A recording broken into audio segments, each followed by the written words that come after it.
Hi, everyone. We're going to give it just a couple of minutes while all of the folks start to filter in, and then we'll get kicked off.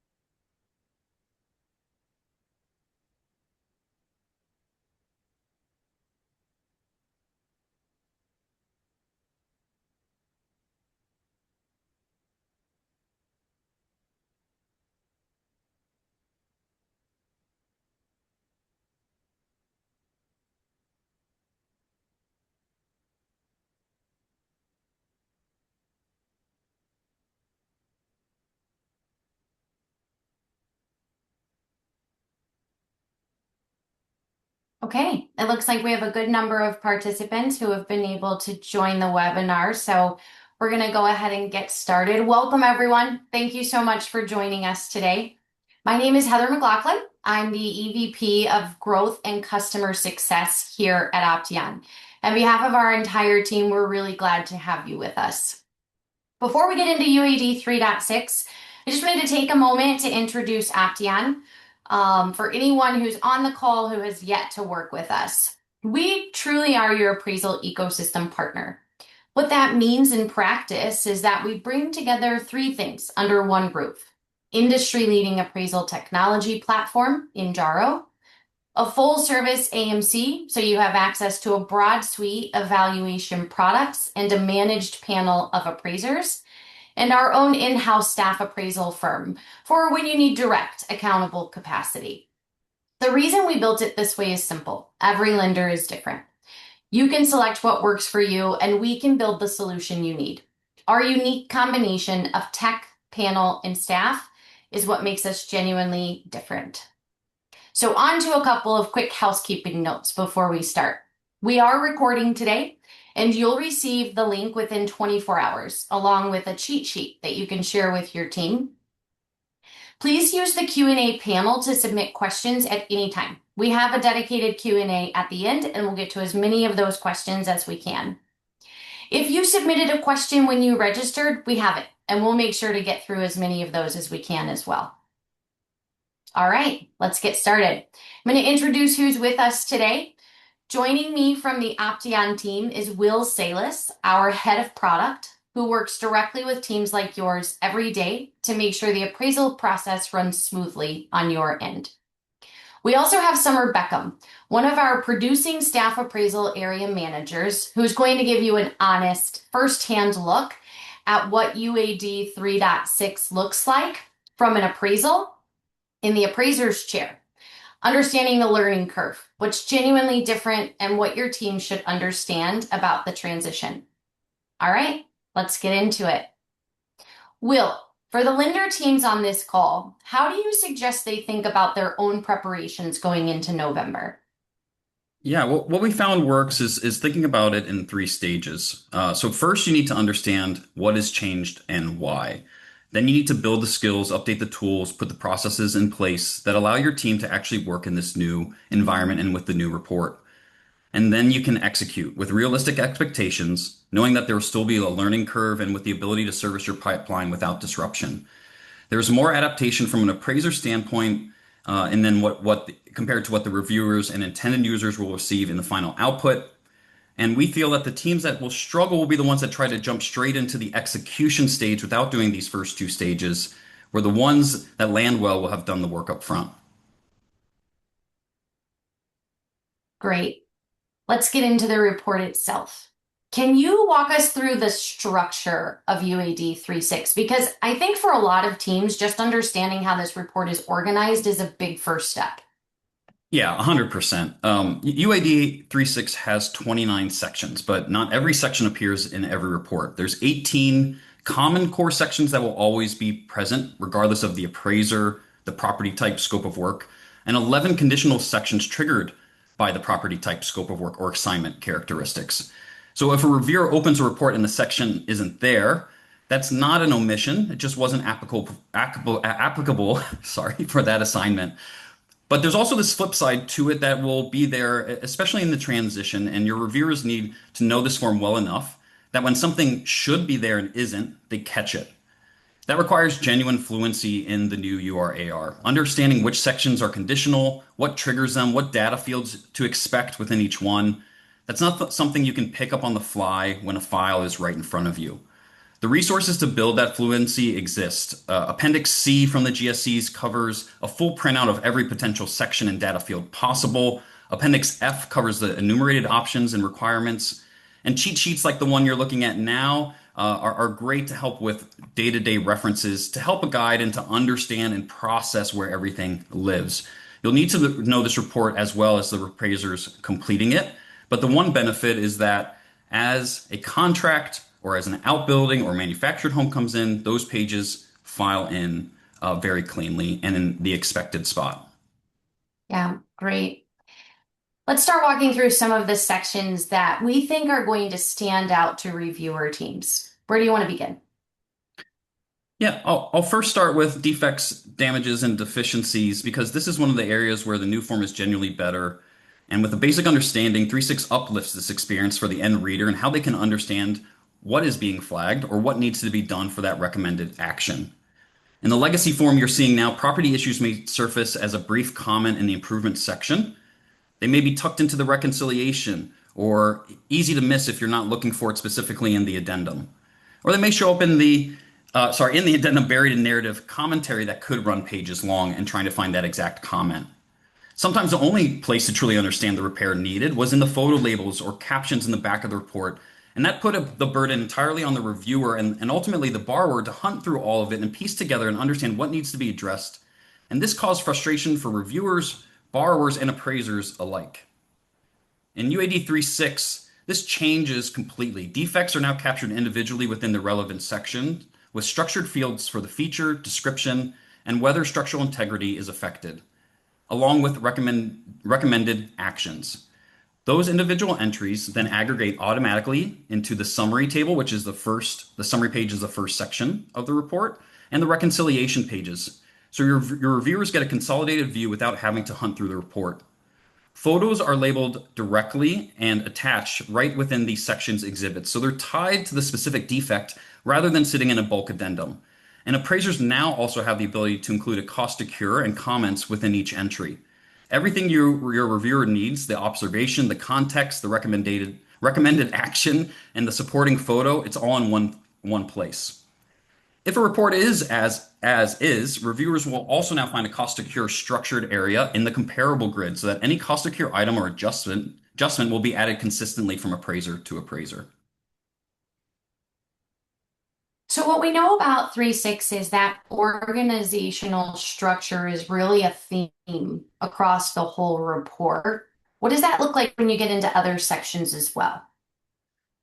Yeah, definitely. And looking at this example, let's dive into the site page. It's a great example of this. Everything that relates to the site is now in one place. You have the site data, the zoning, the site influence, utilities, all structured and defined. The appraiser's commentary expands directly within that section, so the analysis is sitting right next to the data it supports, rather than somewhere in the addendum or having C attached addendum. Photos and supporting documents are attached as exhibits within the section itself. So if there's a site condition worth noting or something you want to include about the site influence, the photo is right there tied to it. For a reviewer, that organization is genuinely valuable, but it's also where your analytical eye still matters. How the appraiser has handled an adverse site condition, how they've addressed a non-legal zoning situation, whether their commentary actually supports their conclusion. That judgment call doesn't go away. What the structure does is it makes it much easier to find those things and evaluate them quickly. You're not hunting through an addendum, hoping the appraiser addressed it somewhere. It's either there in that section with the support it needs, or it isn't. And that's a much cleaner way and faster review experience for your team due to the structure. Yeah, great. So you and your team have been in broad production with UAD 3.6 for a while now. What has the real world experience with the sales comparison grid looked like? And what do lender reviewer teams need to know about this one in particular going in? Yeah, the comp grid is where I think reviewers will feel the transition the most in some cases. But once they get comfortable with it, it is genuinely a better experience, like many places in this form. From a production standpoint, the first thing appraisers and reviewers both notice is the size of it. It's bigger than what we are used to. We're used to seeing something on one page. This can now expand to 2 pages. But what you gain also is that now the comparables are all in one section. In the 1004, you're maybe scrolling through limited conditions and the signature page before you get to additional comps. Here, the comps are all together, the location map, the photos in one area.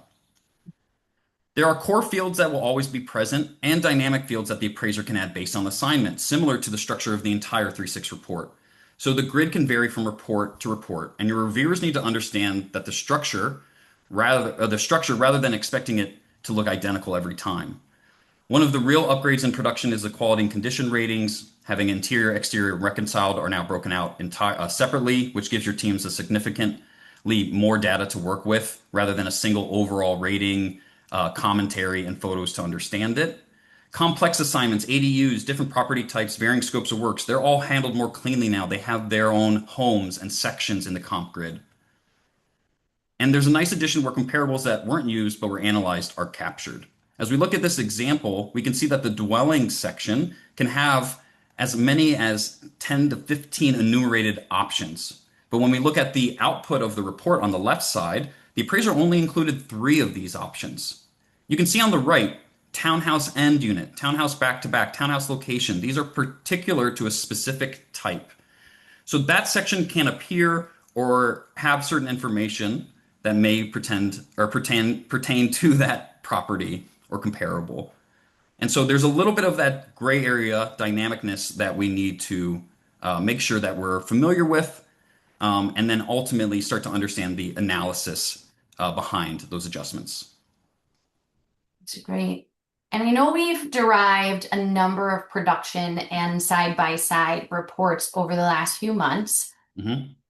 What are the traps? What have you found? What are the gotcha moments that we've experienced and can save our clients from falling into? Yeah. Ultimately, I think the biggest trap is assuming this new report structure creates appraisal quality on its own. And one place that shows up quickly is the market analysis section. In the 2.6 world, in a 1004, reviewers had the MC form, which was a structured grid, essentially forced certain data points to be present. UAD 3.6 doesn't have that. The market analysis is now built around the appraiser's own exhibits and narrative, which gives the appraiser more room to tell the right story, but it also means there's no form structure catching omissions or findings. Reviewers need to evaluate what's actually there, not just confirming a grid was filled out.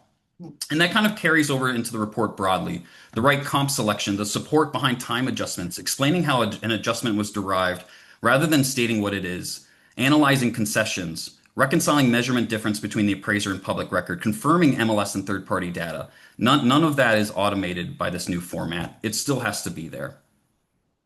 And the other trap I would like to mention, and one that's kind of easy to overlook, is this reviewer calibration gap. Quality and review teams have had years of muscle memory built around the 1004. They know exactly where to look, what to flag, what feels off. UAD 3.6 reorganizes that map. So if your reviewers haven't had dedicated training on what's new and what's moved, they may be reviewing with confidence that isn't fully warranted yet, not because they aren't good at their job, so to speak, but because the form has changed and their instincts hasn't caught up. The structure doesn't equal support, and a reviewer team needs to look at their checklists and make sure they're prepared for some of these changes. Yeah, and I think that is really the most important thing for the teams on the call to internalize. A cleaner, more organized report is a better starting point, but structure does not equal a well-supported appraisal. The conclusions still need to be there. The adjustment support still needs to be there. The market analysis still needs to hold up.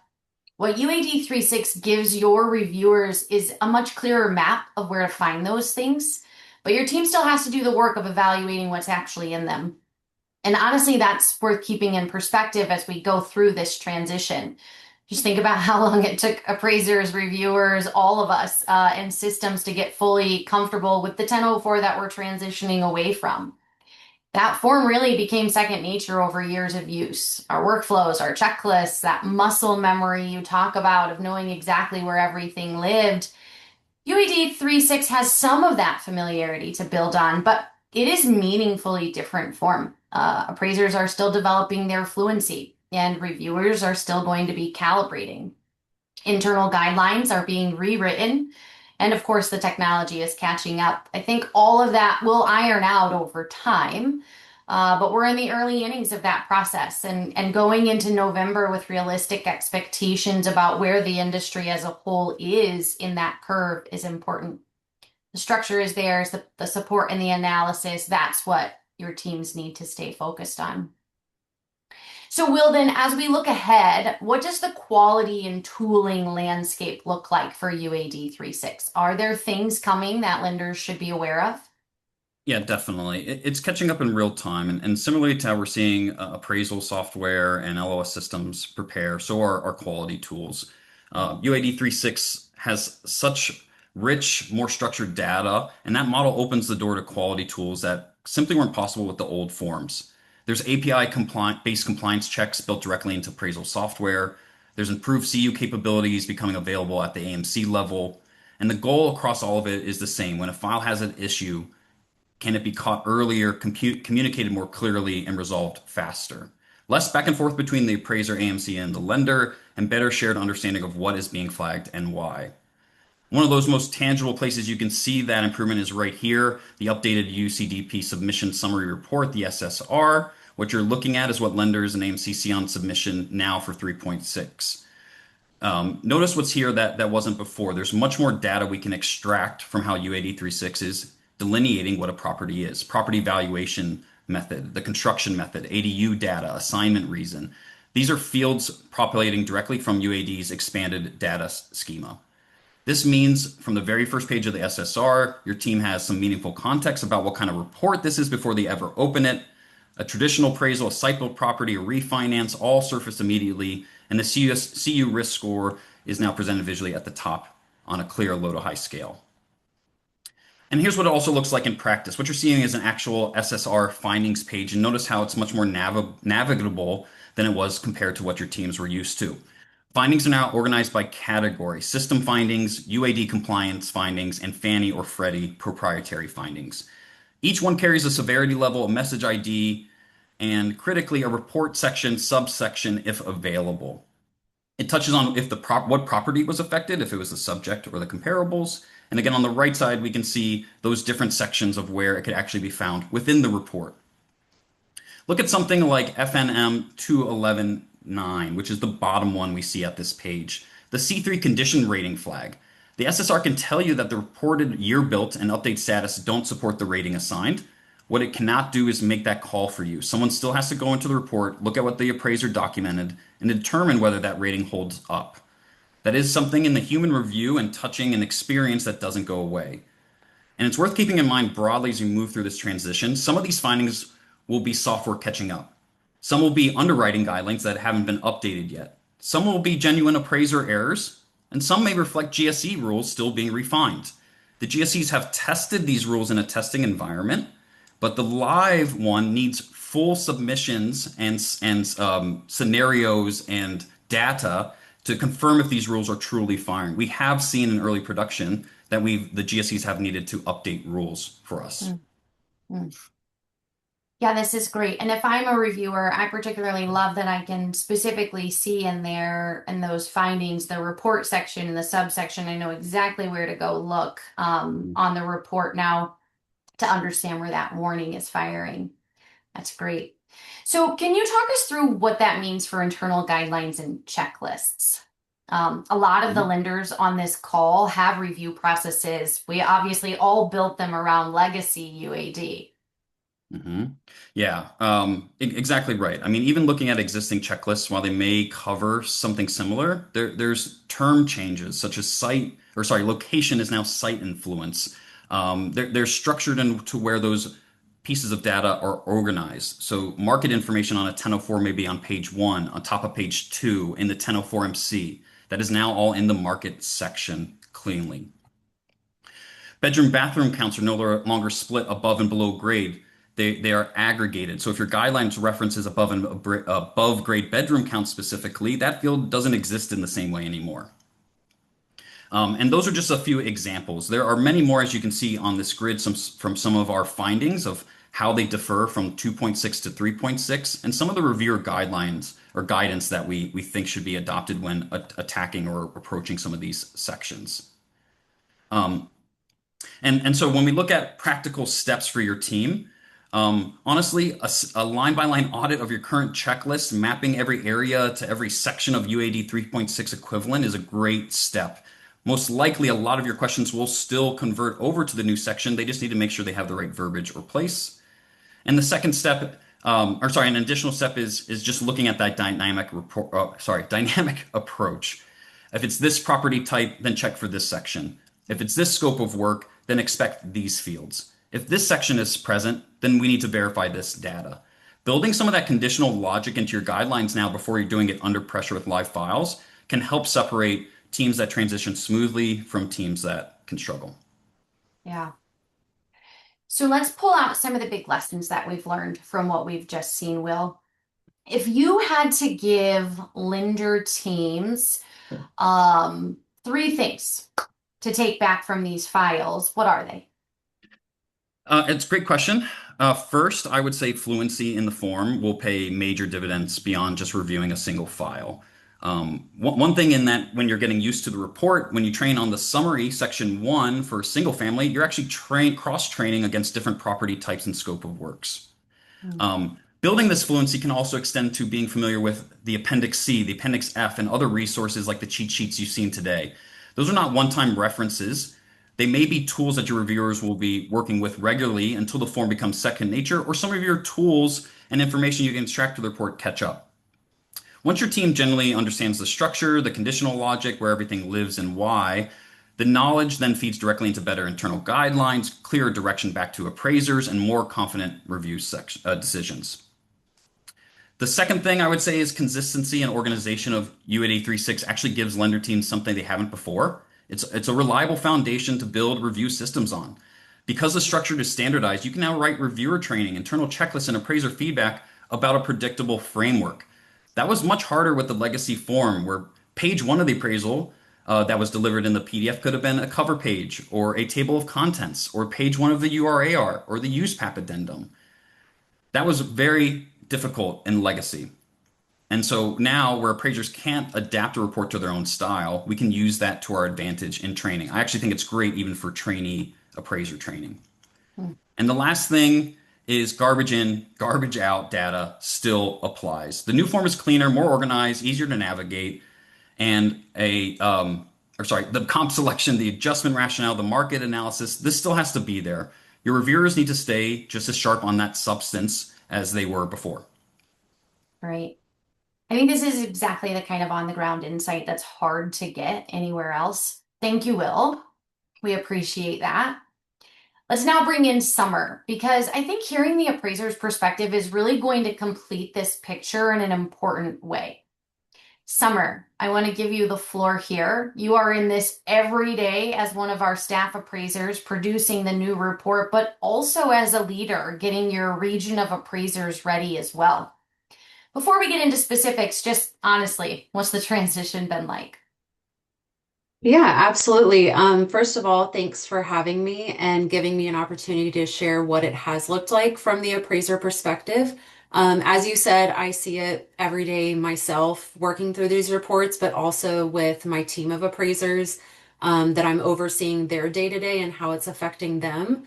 And I think so far it's been at first just a little overwhelming because there is so much that's changing and it's such a big shift. Everything Will's talking about with all the different standardized data fields, all the different sections, knowing what to put in the report when you don't need to put something in the report, that's the piece that makes it a little overwhelming because there's a lot of uncertainty. It's also the piece of knowing what the lender's looking for and knowing how much detail to go into. So I think that's the major, biggest piece of the overwhelming feeling. I personally have started to get a little bit excited about it the more reports I work through because I do like the structure of it. I like how it looks. It's definitely a lot cleaner, easier to read, organized very well. Everything has a home, and I love that. Everything now has a comment block so you can explain yourself better. You don't have to keep writing see addenda and then find a place to put it. So that's really great. But yeah, I think just the start of, trying to get everybody out of their habits, like you guys were saying earlier, it's kind of over the years, people have built their workflows, they've built what they're comfortable with, and having to change out of that is a little overwhelming at first, but it's just going to take practice and getting used to. Yeah, great. I'm going to put it on the record. It's heard it here first. There are appraisers who are actually excited about the new UAD 3.6 workflow. So what do you think has been the biggest single adjustment that you've really had to make as an appraiser? Yeah, I'd say the single biggest adjustment is probably, like I was saying, knowing where everything lives in the report now. So, with the specific property specific legacy forms, you kind of knew where everything was. Now, with the dynamic reporting structure, it's going to expand or change based on what you need. So, knowing what's needed in the property type, what's needed in the new scope of work, assignment conditions, and then knowing where to put that, I think that's the biggest adjustment. It's also changing the way that we're now having to prepare for the inspection, collecting that information in the field, knowing what you're needing to collect at the inspection, because there's also new standardized data fields. So, like the ceiling height and the front door elevation, those are things we're not used to seeing before. So, now having to make sure that you get all of that while you're at the inspection, that's something that's going to take a little getting used to. Another thing I think is like with broadband internet availability, some of the site characteristics, those are things we just haven't seen before. So it's a lot more detailed, which is great, but it is a little bit more of just understanding to what extent is that needed. And then I think the other piece of this is just more of like a habit change, as we've said, just trying to get a new workflow going, make new habits, and understand what works best for you. And I think too, this is a great place where having access to technology and new software that you can really, use to help you, those are great tools to have as well. Yeah, that's great. So we heard a little bit from Will that variation in quality in the UAD 3.6 is really going to vary pretty widely here as we start. From where you sit, why is that? Yeah, I think that has a lot to do with just that we're all at different points right now. So everyone's at a different point on that learning curve.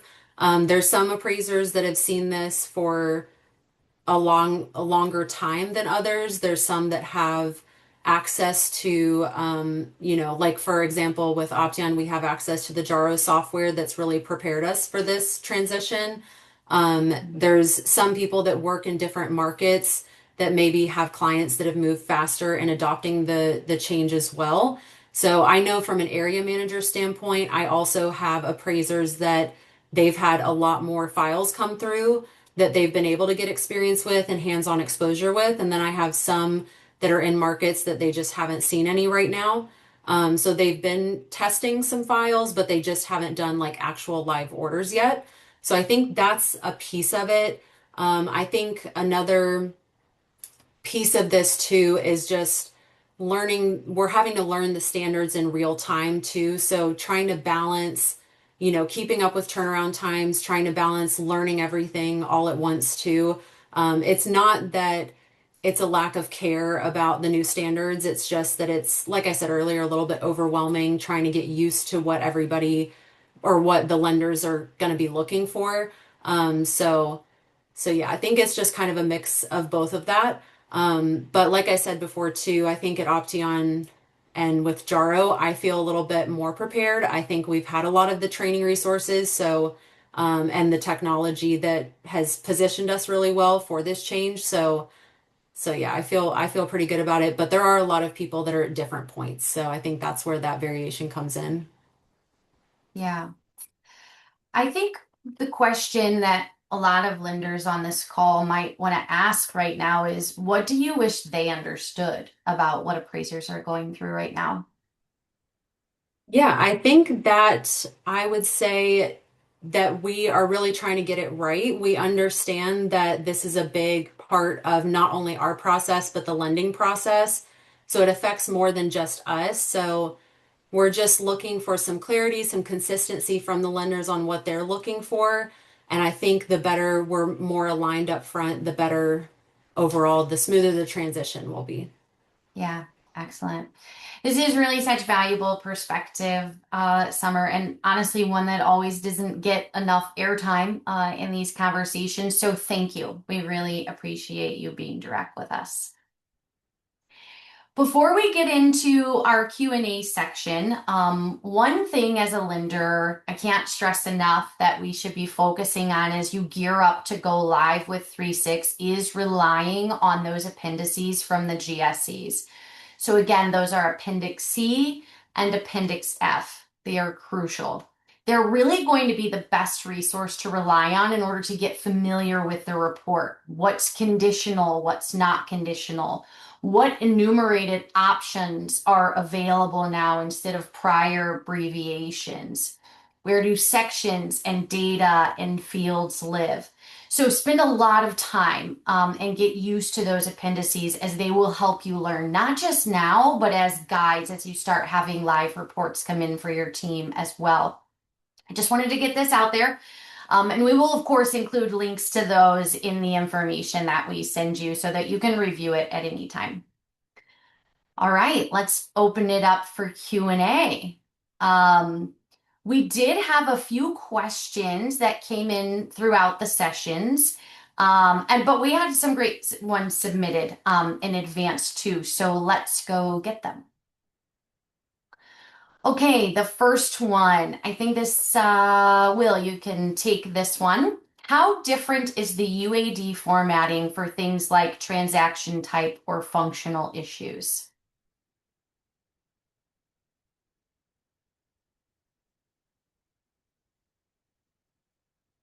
Will, are you there?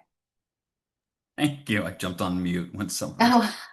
Oh, Uh, UAD 3.6, or sorry, UAD formatting in 3.6 is pretty different in some meaningful ways. Like you just mentioned, Heather, we have no more abbreviations. UAD 3.6 moves to plain language throughout. There's no reason to abbreviate anything. We see exactly what the appraisers are trying to tend to say, and that helps us a lot when we think about the improvement section or the sales comparison grid. For transaction types, we have fields that, like non's arm's length, that are now dynamic. The appraiser can actually enter freeform text to describe the relationship between the parties, which is a lot more useful than prior and looking at comments or not having a specific box for some of these areas. The dynamicness of the report will expand or allow the appraiser to add more context or information. And then functional issues is another good example of what we are calling, or what they call, enumerated fields. So instead of typing whatever they want, they're actually selecting from a defined list. When we look at functional issues, the appraiser has to answer this every single report. So they need to select between the list of none, if there's ceiling height, a floor plan, nonconformity, over improvement, or under improvement option that's causing functional obsolescence. They also have the ability to select other and add text to add additional descriptions in their text box. So the structure shows up across a lot of the new forms. Some areas have only particular enumerated fields. It's what it is. That's what's going to select it and create standardization. Some have the ability to have dynamic text forms and come in. But my favorite thing is no abbreviations that we yes, have to deal great. with. Yeah. Yeah, absolutely. Okay, next question. I think this is a good one. Is the appraiser industry actually ready? Yeah, it's getting there, and Summer pretty much hit this head on from what we're seeing from a lot of groups in the market. On the appraisal software side, we now are up to 8 vendors that are now approved. So appraisers actually have options to complete their appraisal reports. The challenge lately has been that appraisers, portals, LOS system, everybody needs has needed technical updates, and that has taken time and probably was underestimated in the amount of work needed across the board. What's changing now is that UAD 3.6 orders are starting to flow into real production pipelines. Lenders are also switching switch dates to 3.6 from 2.6, which means appraisers are finally getting their hands on live forms. And really, that's where the real learning happens. We've been saying internally that we are building the plane as we fly it. You can educate, you can prepare, but a lot of that real knowledge comes from actual orders. Appraisers are also kind of hungry for that feedback. Some are again touched on this. Some have described it as like feeling like a trainee again. They're learning how to work within new software. They're learning new systems. They're learning new underwriter or quality requests. And honestly, they need experience and understanding for that to compound and make dividends on the long term. So really, day one is going to look very different from day 365. As your reviewers get more reps as well, we believe we'll see more directives, more better clarity in the revisions that come through, and appraisers will also be able to step up where they're worrying less about data and more about how they can support some of those things. Great. Okay, next one on ADUs, hot topic. It says, I've seen that there are new guidelines for ADUs. What will ADUs look like in the new report? Yeah, that's a great specific example of something that gets the dedicated treatment that they truly deserve.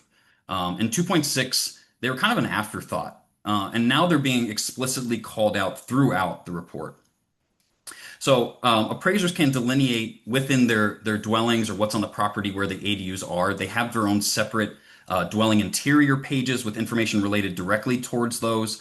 They also can state how many units are on the property, how many ADUs are on the property separately. So we no longer have one or one and an ADU. We would have one, two, or three dwellings on the property or units on the property, and then one, two, three, or four ADUs available to select.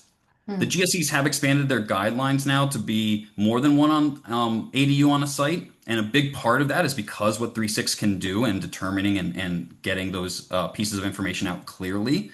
So that is an evolving space. From reviewers, underwriters, appraisers now facing multiple ADUs and addressing those, the scope of work expands a little bit to have that items, but ultimately it's a very big uplift to how ADUs are done. It could be said the same for manufactured homes or outbuildings. Those all get a great uplift in 3.6. Yeah, that's great. Okay, so let's go to what questions have been coming in live as we've been chatting here today. I'm going to just get to the list here real quick.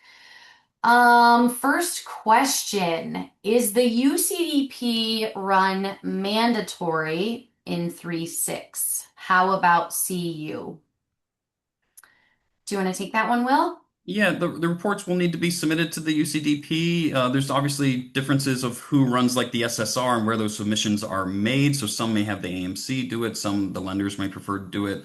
CU is still the same for lenders. The CU that's available for AMCs is going through its first iteration. There's been onboarding and training. Again, those are probably scenarios to talk to your vendor providers and how you guys format, but yes, those would need to be submitted. Yeah, great. Good question, too. Mhm. This is a good one, which I think actually speaks directly to our Antara tool capabilities. It says, do you know if AI will be looking at the photos to determine its opinion of condition rating? Um, that's going to be on a basis by basis on technology. We're seeing a lot more software vendors come out. Review tools are updating, but I will tell you that AI's ability to review photos and documents is definitely improving, and we do see the ability to do that. Even in the SSRs, to be honest, we may get some feedback on the appraisal images not being properly labeled or in the right section. So we're seeing some of that come back just from the formatting. I also think with this structure, you're able to create workflows and processes for AI because now it can understand where the photos are. Before it went through a bulk addendum and had no context of what it related to. Now you can have it look at the documents or the photos in the site section and just apply it to the site type of analysis. So definitely improvement there, but we do see those that are adapting to AI or new tech tools kind of different across the board. But there are Mhm. players, including us at Jaro, from what we have at AI and Antara for our QC review, what we've built into Jaro Kit, where it can run and help an appraiser go through 3.6. There's a great opportunity there to improve that. Yeah, great. Okay, Brian asked, will there be information on whether the property complies with zoning? Yes, yeah, the zoning information on the site page is definitely expanded. Before, you had a spot just for the zoning description, and then you're probably going into the addendum for commentary. Now that all relates right there. The information about the zoning, the commentary about the zoning is in one place. So yes, this will all be an uplift in terms of understanding what the appraiser's trying to relay. In a lot of cases in the 1004, you're going to say see addendum because I think it's about a sentence long that it can handle in that space. So Mhm. just again, not searching for things. There's much better data. Yeah, zoning is a good one. Yeah, good. Okay, and then is there a field for documenting the effective age of a building? Yes, the effective age is included in the cost approach. Similarly, it goes right along with the remaining economic life. And there's also an effective age commentary section in the cost approach. Beyond that, effective age is also aggregated and summarized in your subject page. So when they list the year built, some of those information, effective age is actually included there on that page. Good.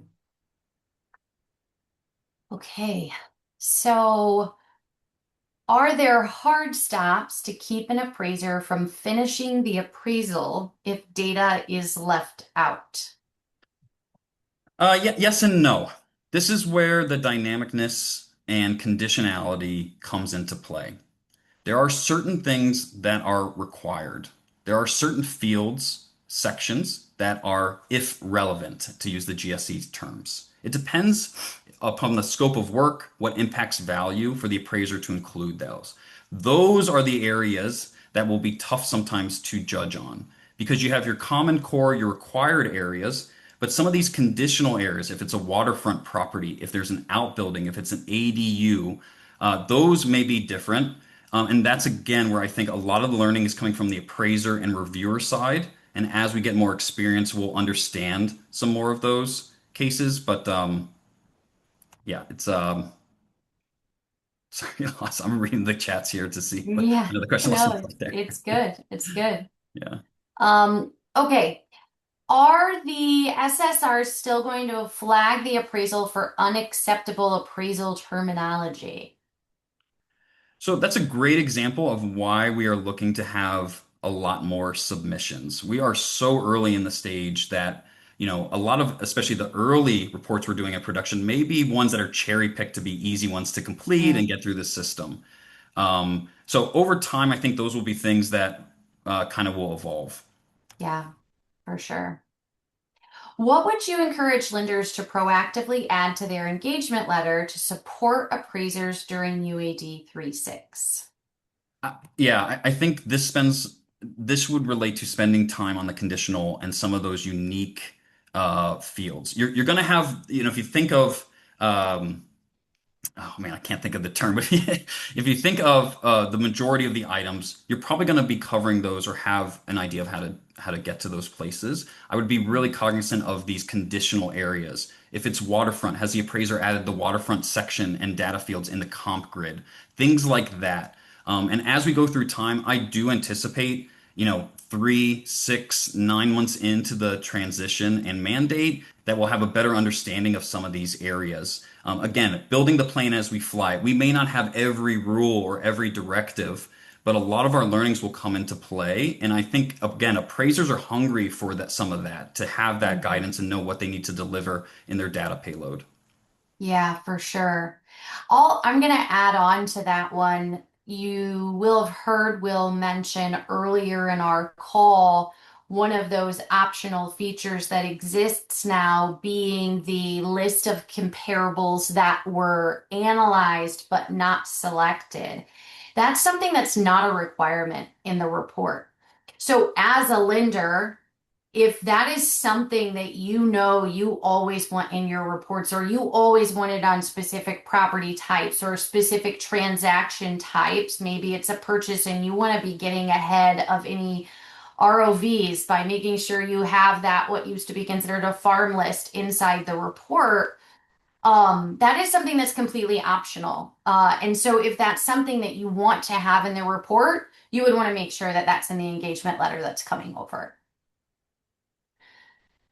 Okay. Is there an expectation that Okay, there's actually two questions on this, and I'm only going to briefly address the answer.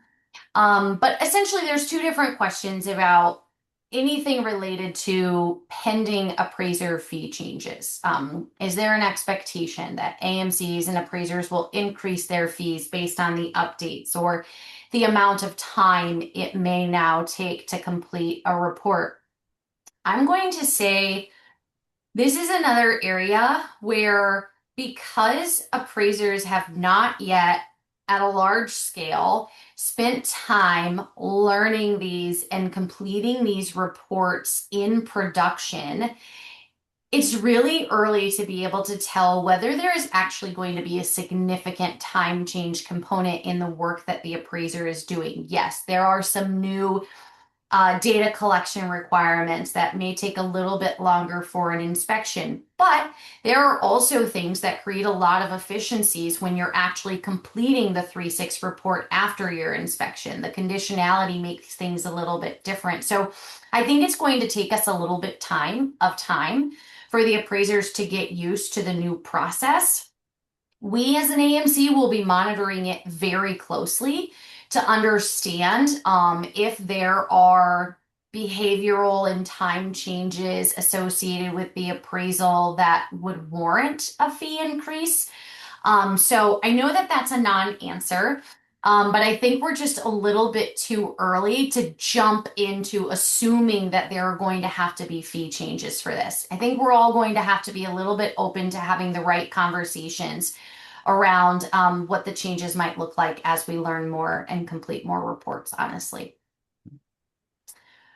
Okay, next one. How is the appraiser's comp search criteria captured by UAD 3.6 to create the market exhibits? Does it pull the data directly from the appraiser's MLS source? Great question, Charles. No, that is a free text form and it allows the appraiser to put in commentary. Typically, or through a majority of the MLSs that we have come to use, do provide some type of search criteria where the appraiser could potentially copy and paste that and put that in. The appraiser also may put more of a generic search or describe what they are looking at in the market. So that is not something that is set via 3.6. It may be something that would be a tool or component in appraiser software, which would depend on what the software is doing. But Mhm. currently, UAD 3.6, that's an example of structure versus the support. The structure's there for the search criteria. The support and the analysis is from the appraiser and what they're putting in, and that's what we'll have to still look at. Yeah. Okay, there are so many questions that came in. I first just want to say thank you all for being engaged and sending these questions in. We are not going to be able to get to all of them. I think I can get through just a couple more, but what we will do is create an answer to the questions that came in. And we will send that out as an FAQ. Probably just go ahead and create a blog post and send the link to that. These are really, really good questions that have come in. And so I don't want us to just leave things unaddressed when we have to wrap up here. So if you don't hear us get to your question, look for that to come in the coming days. We will make sure that we put these together and get you answers to them. There's also a couple in here that are really dependent on GSE guidance. And so we'll make sure that we do some diligence in getting the GSE guidance before we put out the FAQ to answer some of these questions also. Um, okay, last couple of questions. And I see one actually that we can Yeah, go take. ahead. There's actually two here I think that would be good ones. Yeah. First one's from James. Can you talk about common hard stops to be aware of? Appendix Mm, F is your best friend. It's going to tell you what's required, when it's required, what options there are.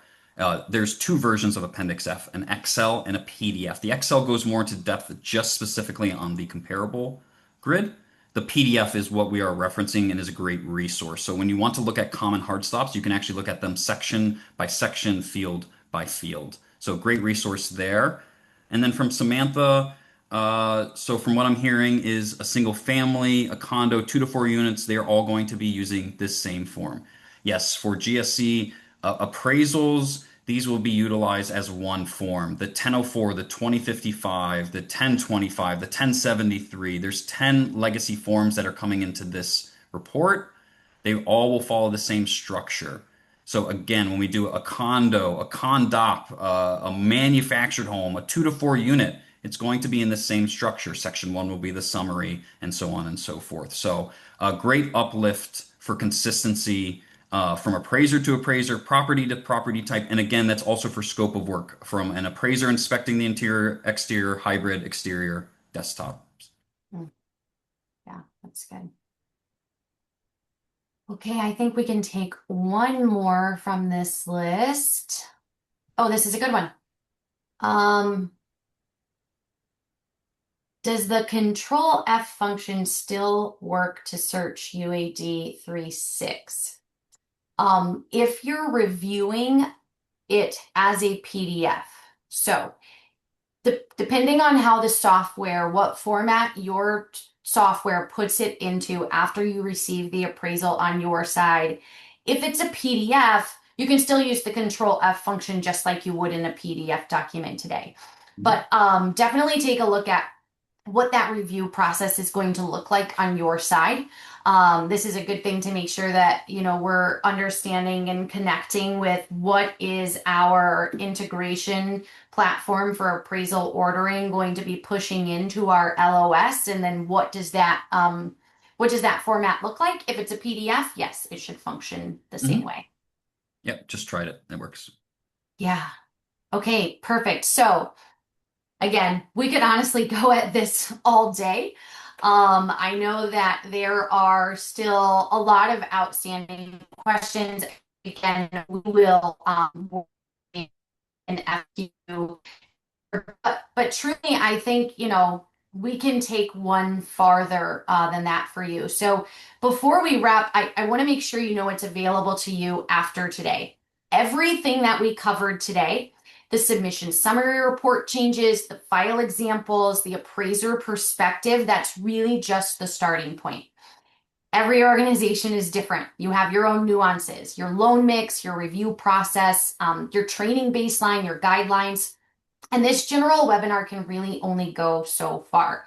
So here is what we are offering: a one-on-one call with our team. No pressure. We're genuinely just here to support you, to genuinely dig in and help understand your process and where we can walk you through the journey. So if you're thinking about booking a call, you might be asking yourself, what is the most valuable thing that Opteon can help you work through in that conversation? And really, that all depends on where you are in your prep. The most common thing is really just helping you see where any of your current process gaps might be, things you haven't thought about yet. We'll look at your portfolio mix, walk through how UAD 3.6 actually touches your workflow end to end, and get you a practical checklist that your teams can act on. I would say that most lenders we've had calls with on this already leave that feeling like they have a clearer picture of what's needed to do and in what order. Listen, a lot of lenders are further behind than they realized, and that is okay. That's exactly what this call is for. So whether you are just getting started thinking about what you have to do, or you only have a couple of items left to check off your list, book the call. We're happy to sit down and chat with you. Laura has actually dropped the link to book a call with our team directly in the chat. Feel free to use it. But even if you choose not to take advantage of our one-on-one support, if you are currently using Opteon as your provider, as you're working through your 3.6 plan, please make sure you're engaged with us as you anticipate placing your first order. There might be some technical gaps in your integration, and we really want to ensure that the process and the workflows are ready, so there are no surprises in how that first UAD 3.6 file is delivered. On behalf of Opteon, a huge thank you to Will Salis, our VP of Product, for the depth and clarity that you brought us today, and to Summer Beckham from our staff appraiser leadership team. Thank you for being so honest and direct. That perspective today has been truly invaluable. And thank you to every one of you for being here today. Whether you've been working with Opteon for years or this is the first time we've connected, I just hope today we gave you something useful that you can take back to your teams. As a reminder, here's what's coming your way. The webinar recording, your UAD 3.6 cheat sheet, and the booking link for a one-on-one call will come to you within the next 24 hours. And then in the next few days, we're also going to send you out a case study showing UAD 3.6 in action from a real live transaction. Please share those resources with anyone at your team who needs it. This session was built for your whole organization. If you need anything in the meantime, reach out to your Opteon account success manager or contact one of us directly. We're here. All right. Have a wonderful afternoon, everyone. Thanks for being a part of this. Thanks, everybody.